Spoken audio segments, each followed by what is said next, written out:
नमस्कार दोस्तों, स्वागत है हमारे YouTube चैनल हॉरर अड्डा पर। दोस्तों, आज हम आपके लिए फिर से एक नई कहानी लेकर आए हैं जो सच्ची घटनाओं से प्रेरित है।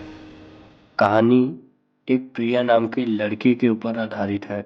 यदि आप हमारे चैनल पर नए हैं तो हमारे चैनल को सब्सक्राइब कर दीजिए और बेल आइकन को दबा दीजिए ताकि जब भी हम वीडियो अपलोड करें आप तक नोटिफिकेशन जरूर पहुंचे। तो बिना किसी देरी के बढ़ते हैं अपने वीडियो की ओर।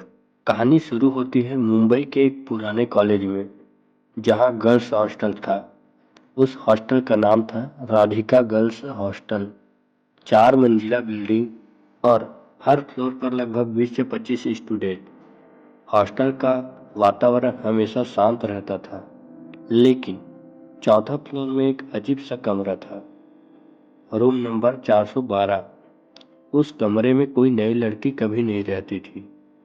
हॉस्टल वार्डन हमेशा कहती थी जो लड़की वहां जाए वो 2-3 दिन में ही मूव आउट कर लेती है। दोस्तों, अब कहानी शुरू होती है प्रिया नाम की लड़की से। प्रिया कंप्यूटर साइंस की स्टूडेंट थी। वह राजस्थान से आई थी। हॉस्टल का मेंटेनेंस कम होने के कारण उसे बहुत ही कम रुपये में वह रूम नंबर 412 मिला। पहली रात तो सब ठीक था, लेकिन दूसरी रात से धीरे धीरे सारी चीजें बदलने लगी। वहां का वातावरण बदलने लगा। किताबें अपने आप गिरने लगी। दरवाजा अचानक बंद होने लगा। कॉरिडोर में किसी की हल्की फुसफुसाहट और किसी के चलने की आवाज आने लगी। प्रिया ने सोचा शायद मुझे पैरानोमिया हो गया है। लेकिन एक बात बहुत अजीब थी। हर रात उसके बेड साइड टेबल पर कोई छोटी सी नोट छोड़ता था। नोट में सिर्फ इतना लिखा होता था, तुम्हारा इंतजार था। अगले दिन प्रिया ने अपनी रूममेट को सिमरन को ये सारी चीजों के बारे में बताया। सिमरन डर के मारे कहती है, तुमने कमरा नंबर 412 लिया है क्या? तो प्रिया बोली हाँ। तो सिमरन ने कहा, वहां पिछले साल एक स्मिता नाम की लड़की रह रही थी। अब कोई नहीं जानता कि वो कहाँ गई। स्मिता का नाम सुनते ही प्रिया का शरीर कांप गया।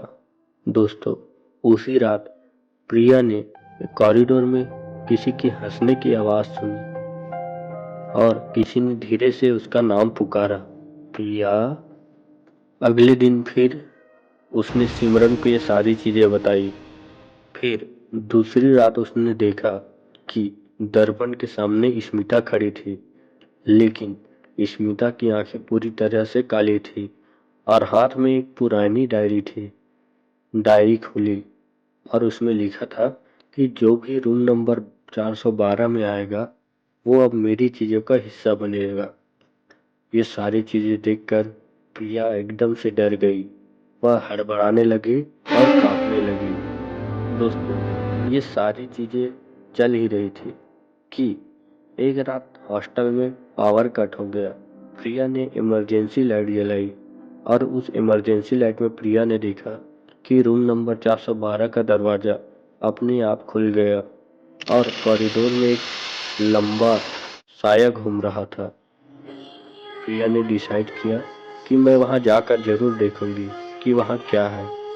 जब प्रिया ने दरवाजा खोला तो कमरे में पुराने अखबार थे और दीवारों पर खून से सना हुआ हाथों के निशान थे और जमीन पर पैरों के निशान थे जो रूम से बाहर जा रही थी और गायब हो गई। तभी दरवाजा अपने आप बंद हुआ। प्रिया अचानक से चिल्लाती है और महसूस करती है कि कोई उसके पास धीरे से आकर खड़ा हो गया है और उसके कान में फुसफुसाती है, अब तुम मेरी हो। अब अगली सुबह हॉस्टल वार्डन ने प्रिया को वह रूम खाली करा दिया गया और रूम नंबर 412 फिर से लॉक हो गया। हॉस्टल स्टूडेंट्स का कहना है कि रात में उस रूम से कभी लाइट फ्लिकर होती है तो कभी पैरों की आवाज सुनाई देती है। कोई लड़की कहती है, अगर तुम 412 में कुछ भी करोगे तो वो तुम्हें छोड़ता नहीं। आज भी रूम नंबर 412 की चाबी कपबोर्ड में लॉक्ड है। लेकिन रात में अगर आप वहां से गुजरे तो किसी लड़की की हंसी की सुनाई देती है जो कभी वापस ही नहीं आई। दोस्तों, ये कहानी आपको कैसी लगी कमेंट में ज़रूर बताएं और ऐसे ही वीडियो देखने के लिए हमारे चैनल को ज़रूर सब्सक्राइब करें। अगले वीडियो में हम ऐसी ही आपके लिए कहानियाँ लेकर आते रहेंगे। तब तक के लिए नमस्कार।